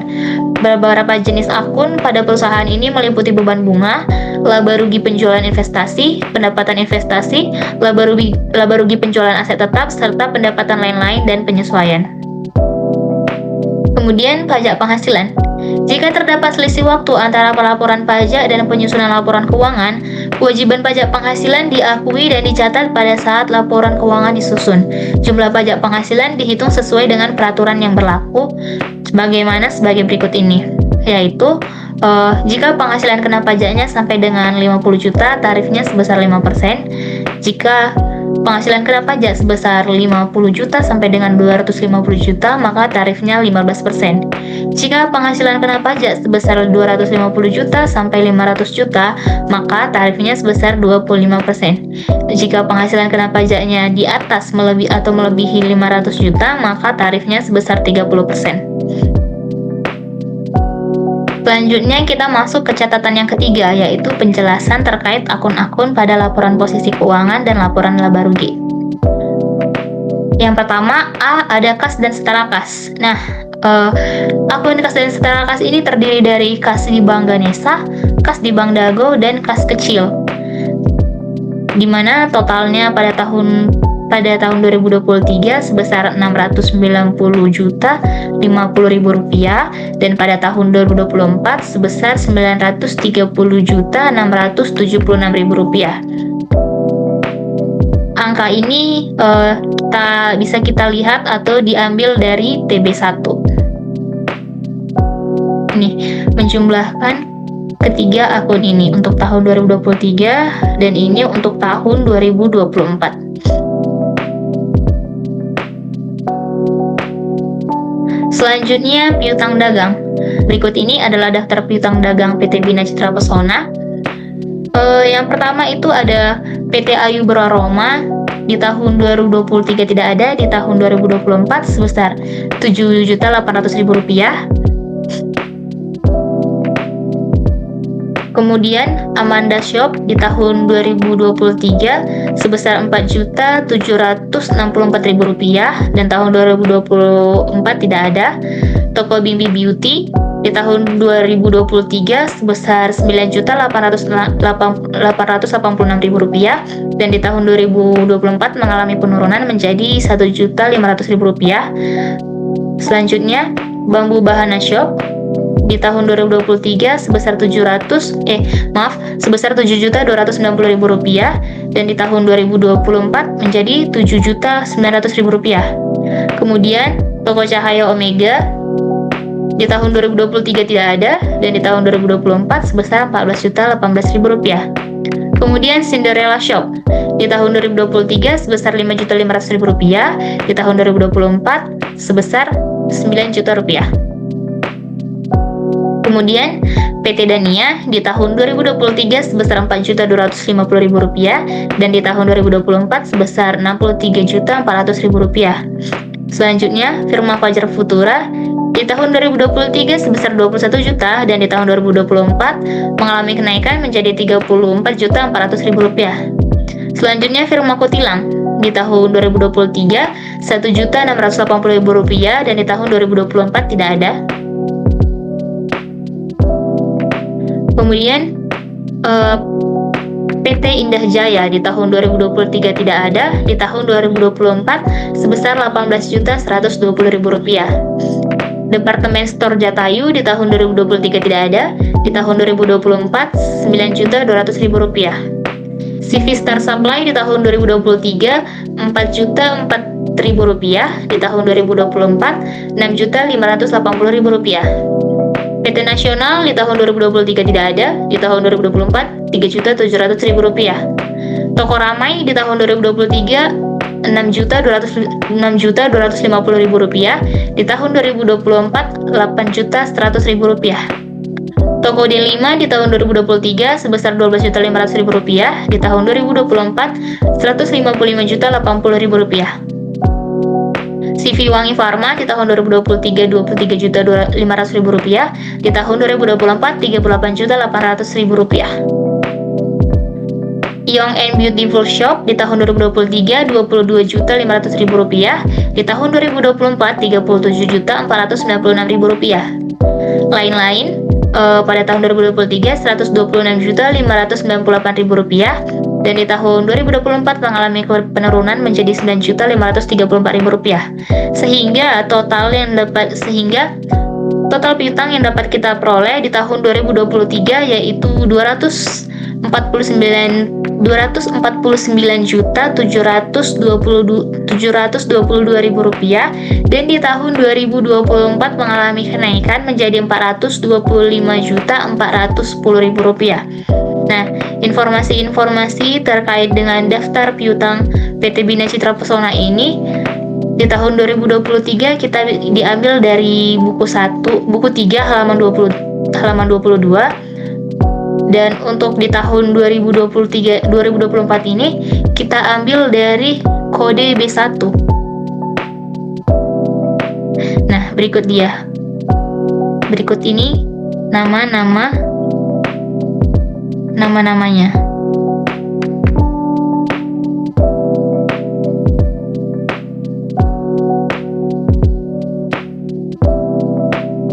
Kemudian ada penyesuaian di tahun 2023 disesuaikan sebesar negatif Rp1.680.000 dan di tahun 2024 sebesar negatif Rp7.156.000. Ini diambil dari TB1.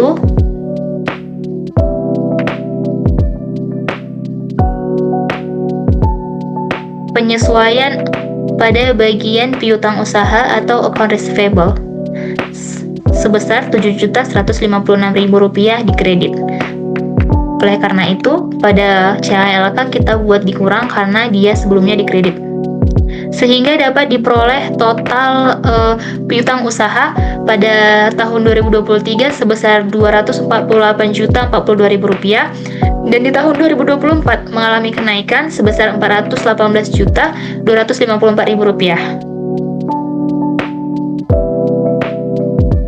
Sehingga kita dapat peroleh piutang dagangnya sebesar pada tahun 2023 sebesar Rp248.042.000. Kemudian cadangan kerugian piutangnya Rp20.970.000 sehingga piutang dagang bersih yaitu piutang dagang dikurangi dengan cadangan kerugian piutangnya menjadi Rp227.072.000. Dan untuk tahun 2024, piutang dagangnya sebesar 418.254.000, cadangan kerugian piutangnya 11.177.210.000 rupiah, sehingga diperoleh piutang dagang bersih, pengurangan dari piutang dagang dikurangi dengan cadangan, sehingga diperoleh 407.076.790 rupiah.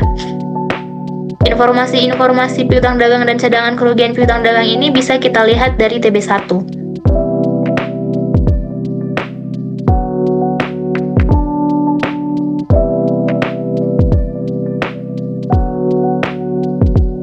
Nah, kemudian angka pada piutang dagang bersih inilah yang akan kita masukkan ke dalam laporan posisi keuangan,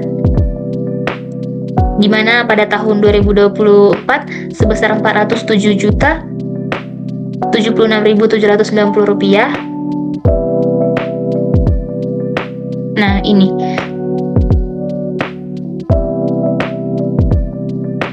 telah sesuai dengan yang di catatan atas laporan keuangan. Oleh karena itu, pada bagian catatan kita membuat kode 2B dan 3B, yaitu 2B terkait dengan penjelasan dari piutang dagang dan cadangan kerugian piutangnya, dan untuk 3B terkait dengan penjelasan angka-angka yang kita peroleh untuk membuat laporan ini, yaitu dari penjumlahan berikut ini. Selanjutnya, kita masuk ke persediaan.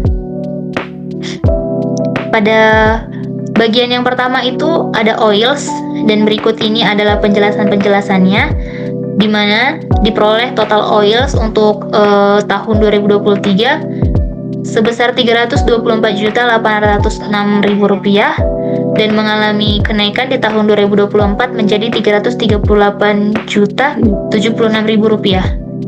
Selanjutnya, total claims di tahun 2023 sebesar 236.080.000 rupiah, dan mengalami penurunan di tahun 2024 menjadi 229.654.000 rupiah.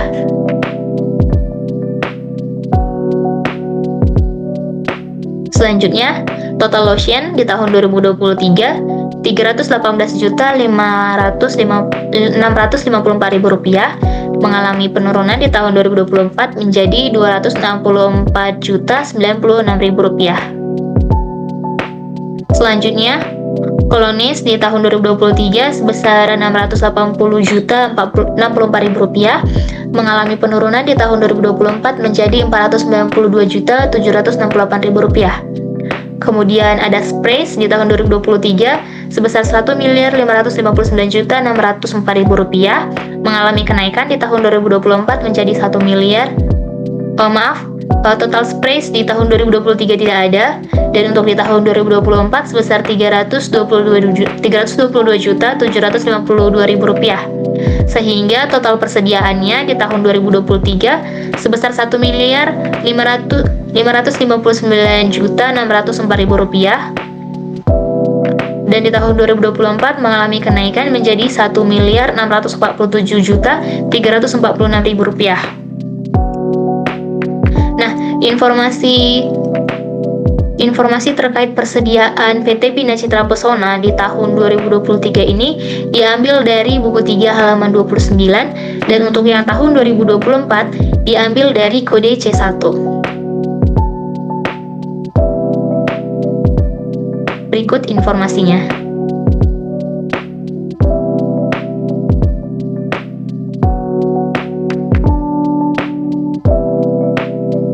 Kita kembali ke CLK. Persediaan ini terdapat penyesuaian di tahun 2023 sebesar negatif 5.300.000 rupiah. Ini diambil dari informasi pada buku 3, dan pada tahun 2024 terdapat penyesuaian sebesar 94.096.000 rupiah. Ini diambil dari TB1.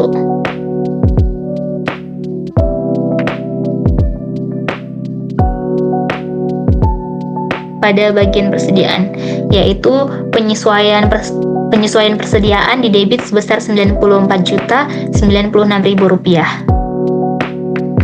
Sehingga Didapat persediaan akhirnya setelah penyesuaian pada tahun 2023 sebesar Rp1.554.034.000 dan di tahun 2024 mengalami kenaikan menjadi Rp1.741.442.000. Nah, jadi angka ini yang akan dimasukkan ke dalam laporan posisi keuangan pada bagian persediaan. Lanjut, kita masuk ke beban dibayar di muka. Nah, seperti yang sudah diinformasikan pada bagian kedua tadi, asuransi beban dibayar di muka ini terdiri dari 5 akun yang terdapat di TB1, yaitu ada asuransi dibayar di muka, sewa dibayar di muka, persediaan supplies kantor, persediaan peralatan kecil, dan iklan dibayar di muka. Yang mana totalnya pada tahun 2023 itu sebesar Rp94.626.000 dan di tahun 2024 sebesar Rp193.882.000. Ini bisa kita lihat dari TB1 pada kelima akun yang telah disebutkan tadi. Dengan menjumlahkan kelima akun yang telah disebutkan tadi.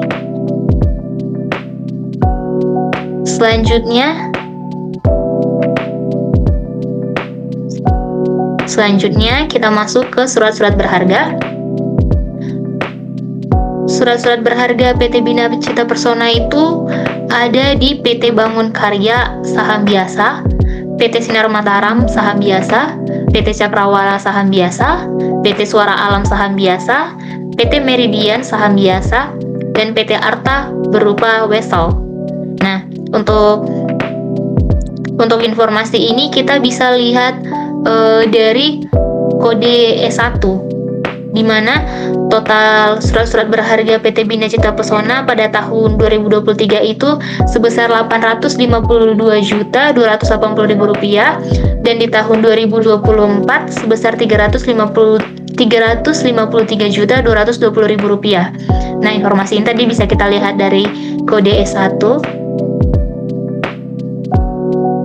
Yang ini untuk tahun 2023 dan ini untuk tahun 2024. Kita kembali ke CHLK. Pada surat-surat berharga ini tahun 2023-nya tidak ada penyesuaian dan di tahun 2024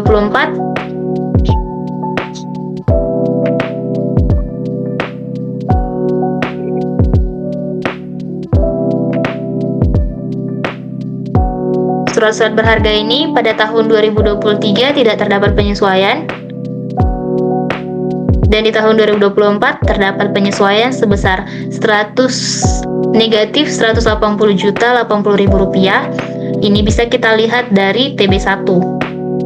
Sehingga diperoleh surat-surat berharga akhir pada tahun 2023 sebesar Rp852.280.000 dan pada tahun 2024 mengalami penurunan menjadi Rp173.140.000.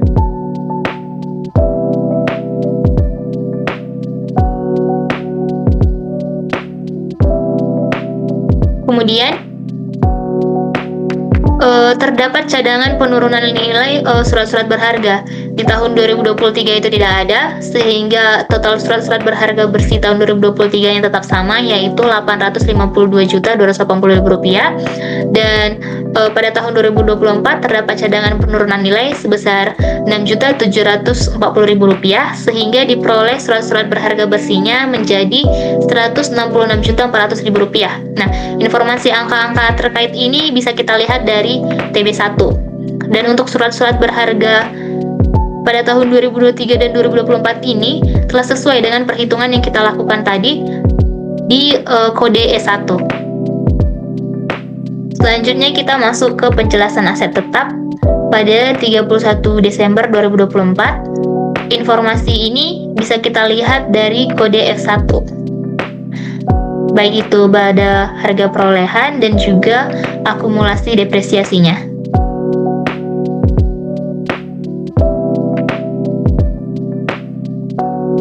Oke, kita lihat di sini nilai buku total aset tetap pada saldo awalnya sebesar Rp2.210.432.000. Kemudian terdapat penambahan sebesar Rp1.026.400.000 dan pengurangan sebesar Rp79.200.000. Kemudian ada penggolongan ulang atau penyesuaian sebesar Rp251.256.000, sehingga diperoleh total akhir aset tetap pada tahun 2024 yaitu sebesar Rp3.408.880.000. Kemudian untuk akumulasi depresiasinya, pada saldo awalnya sebesar Rp633.322.000, kemudian terdapat penambahan sebesar Rp156.538.000, kemudian terdapat pengurangan sebesar Rp23.760.60.000, dan terdapat penggolongan ulang atau penyesuaian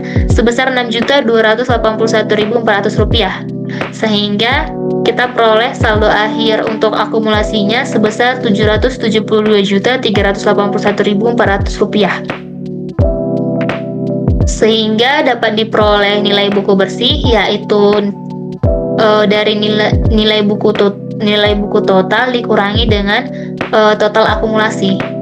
Pada saldo awalnya sebesar Rp1.577.110.000 dan setelah dilakukan penambahan, pengurangan, dan penyesuaian, diperoleh saldo akhir sebesar Rp2.636.506.600. Selanjutnya kita masuk untuk aset tetap pada 31 Desember 2023.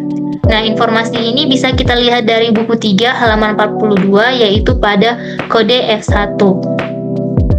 Nah, nilai buku totalnya pada awal periode saldo awal sebesar Rp2.144.400.000. Kemudian terdapat penambahan sebesar Rp108.032.000. Terdapat pengurangan sebesar Rp42 juta, sehingga diperoleh saldo akhirnya menjadi Rp2.210.432.000. Kemudian untuk akumulasinya, saldo awal sebesar Rp504.478.000, penambahan Rp128.844.000, pengurangan tidak ada dan penyesuaian tidak ada, sehingga diperoleh saldo akhir Rp633.322.000, sehingga terdapat diperoleh nilai buku bersihnya untuk saldo awal sebesar Rp1.639.922.000 dan saldo akhirnya menjadi Rp1.577.110.000. Nah, aset tetap PT Bina Citra Pesona ini terdiri dari tanah, gedung, mesin dan peralatan, kendaraan, perabotan dan peralatan kantor. Dan untuk aset tetap yang disusutkan itu ada bangunan, mesin dan peralatan, kendaraan, perabotan dan peralatan. Itu saja. Selanjutnya kita masuk ke investasi jangka panjang. Investasi PT Bina Citra Pesona itu ada di investasi obligasi pada PT Victory. Pada tahun 2023 tidak ada, dan pada tahun 2024 sebesar Rp139.654.000. Nah, informasi ini bisa kita lihat dari kode E2. Ini dia, di mana tahun 2023 tidak ada dan di tahun 2024 sebesar sekian.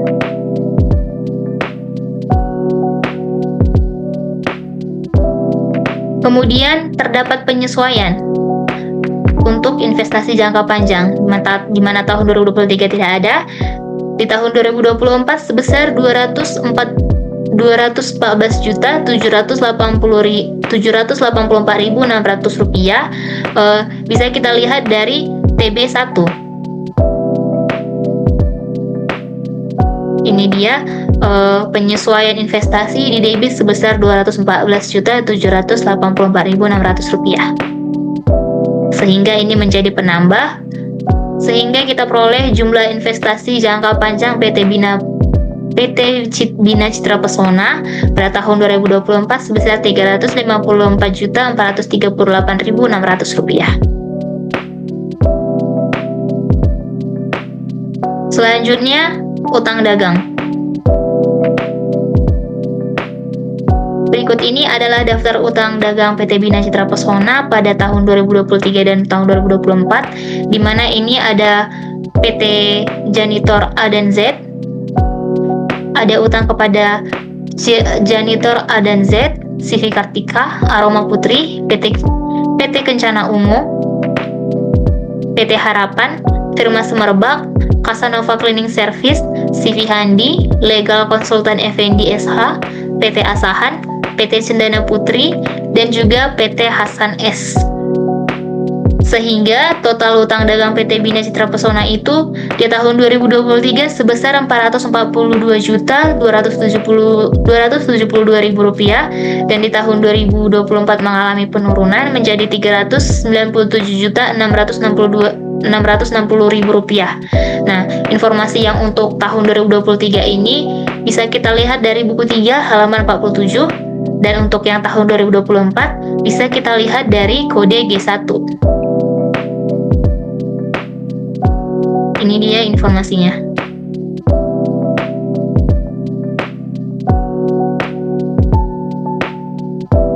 Kita kembali ke CLK. Kemudian terdapat penyesuaian utang dagang pada tahun 2023 sebesar Rp4.050.000 dan pada tahun 2024 pada tahun 2023 sebesar Rp4.050.000. Informasi ini bisa kita lihat dari buku 3 halaman 48, yaitu pada kode G2. Kemudian pada tahun 2024 terdapat penyesuaian sebesar Rp143.596.000 yang bisa kita lihat dari TB1.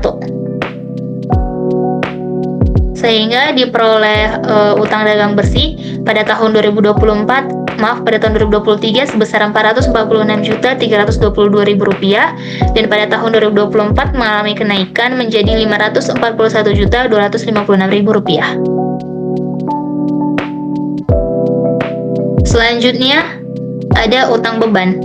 Seperti yang telah dijelaskan pada catatan atas laporan keuangan bagian 2, di mana utang beban ini terdiri dari utang PPh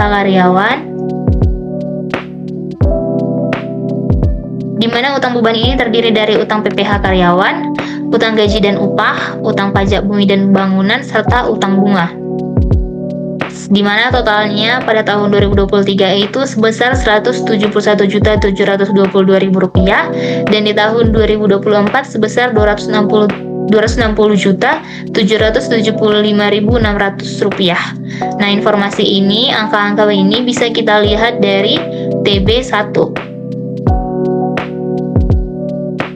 yaitu dengan menjumlahkan keempat akun berikut ini.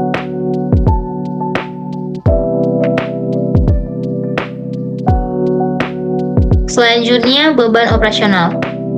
Beban-beban operasional yang terdapat pada PT Bina Citra Pesona itu ada biaya gaji dan upah, biaya pajak penghasilan karyawan, biaya depresiasi, biaya sewa, biaya supplies kantor, biaya peralatan kecil, biaya iklan, biaya asuransi, biaya reparasi dan pemeliharaan, biaya pajak tanah dan bangunan, biaya listrik dan telepon, fee konsultan, beban lain-lain, kerugian piutang, serta beban akun penjualan. Yang mana totalnya itu pada tahun 2023 sebesar Rp1.479.522.000 dan di tahun 2024 mengalami kenaikan menjadi Rp1.950.226.400. Informasi tersebut, angka-angka ini bisa kita lihat dari TB2, yaitu dengan menjumlahkan operational expense atau beban-beban operasional berikut ini.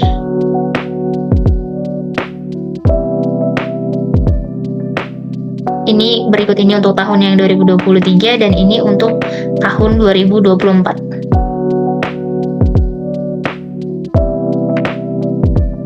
Baik, itu dia penjelasan terkait laporan keuangan PT Bina Citra Pesona, mulai dari laporan laba rugi, laporan perubahan ekuitas, laporan posisi keuangan, laporan arus kas, dan juga catatan atas laporan keuangannya.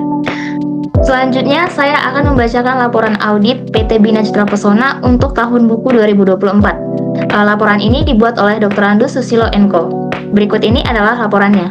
DRS Susilo Co, Registered Public Accountant, Jalan Pabandayan nomor 1 Yogyakarta, telepon 0274 881295 886003, fax 0274 886003. Laporan Auditor Independen.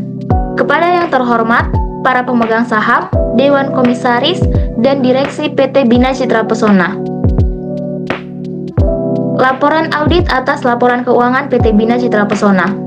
Opini, kami telah mengaudit laporan keuangan PT Bina Citra Pesona yang meliputi neraca per 31 Desember 2024 dan laporan laba rugi, perubahan ekuitas, dan arus kas untuk tahun buku yang berakhir pada tanggal tersebut, serta catatan atas laporan keuangan, termasuk ringkasan kebijakan akuntansi yang signifikan.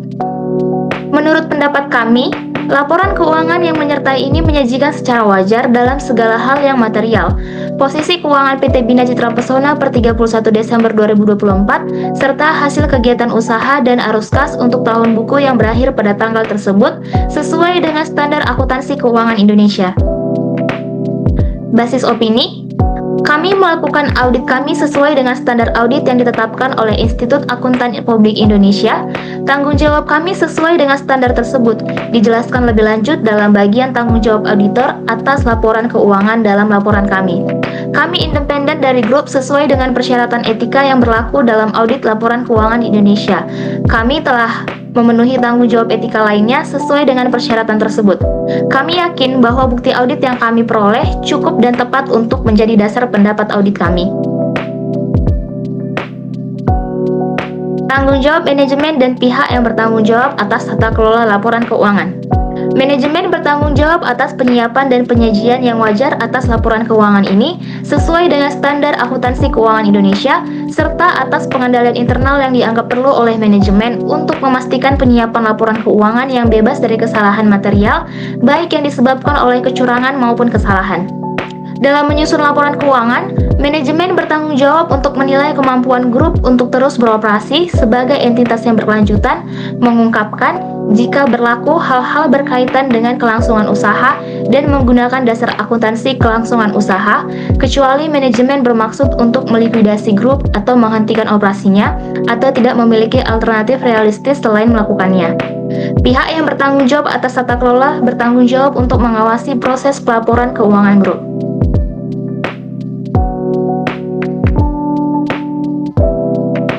Tanggung jawab auditor atas audit laporan keuangan. Tujuan kami adalah untuk memperoleh keyakinan yang wajar mengenai apakah laporan keuangan secara keseluruhan bebas dari kesalahan material, baik yang disebabkan oleh kecurangan maupun kesalahan, serta untuk mengeluarkan laporan auditor yang mencakup pendapat kami. Kepastian yang wajar adalah tingkat kepastian yang tinggi, tetapi bukan jaminan bahwa audit yang dilakukan sesuai dengan standar audit akan selalu mendeteksi kesalahan material jika ada. Kesalahan dapat disebabkan oleh kecurangan atau kesalahan dan dianggap material jika secara individual atau secara keseluruhan dapat secara wajar diharapkan mempengaruhi keputusan ekonomi pengguna yang diambil berdasarkan laporan keuangan. Sebagai bagian dari audit sesuai dengan standar audit, kami menggunakan penilaian profesional dan mempertahankan skeptisisme profesional audit selama audit. Kami menyampaikan kepada pihak yang bertanggung jawab atas tata kelola, antara lain ruang lingkup dan jadwal audit, serta temuan audit yang signifikan, termasuk kekurangan signifikan dalam pengendalian internal yang kami identifikasi selama audit kami. Kami juga menyampaikan pernyataan kepada pihak yang bertanggung jawab atas tata kelola bahwa kami telah memenuhi persyaratan etika yang relevan terkait independensi dan menyampaikan semua hubungan dan hal-hal lain yang kami anggap memiliki dampak yang wajar terhadap independensi kami, serta jika relevan, langkah-langkah pengamanan yang diterapkan. Dari hal-hal yang disampaikan kepada pihak yang bertanggung jawab atas tata kelola, kami menentukan hal-hal yang paling signifikan dalam audit laporan keuangan periode berjalan dan oleh karena itu merupakan hal-hal audit utama. 4 Februari 2025, Dr. Randu Susilo Akuntan dengan nomor register negara D653, nomor izin akuntan publik 02.1.038, nomor izin usaha KAP 02.1.0190. Baiklah, sekian presentasi dari kelompok kami mengenai pre-engagement dan penyelesaian audit bagian 2, yaitu laporan keuangan PT Bina Citra Pesona. Terima kasih. Okay guys, that's all our presentation.